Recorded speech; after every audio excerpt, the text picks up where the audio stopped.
মোৰ এখন নৰ্থ ইষ্টত ধৰি লওক 10 লাখ মোৰ ডিষ্ট্ৰিবিউটৰে মাহেকত 1 টুকুৰা চাবোন কিনে। মাহেকত যদি 1 টুকুৰা চাবোন কিনে এজন ব্যক্তিৰ পৰা যদি বাইদেউ 1 টকা বেনিফিট পাওঁ 10 লাখ মানুহৰ পৰা 10 লাখ টকা বেনিফিট পাম নে নাপাম?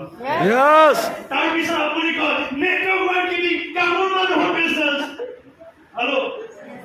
আপুনি নেটৱৰ্ক বহোৱা নাই, আপুনি কাষ্টমাৰ বহোৱা নাই, সেইটো কাৰণে ডাইলগ নধৰিব। অপ্ৰিয় হলেও সত্য, আপোনাৰ গাঁওখনৰ গৰীবৰ তালিকাটো আপোনাৰ নাম নাহে।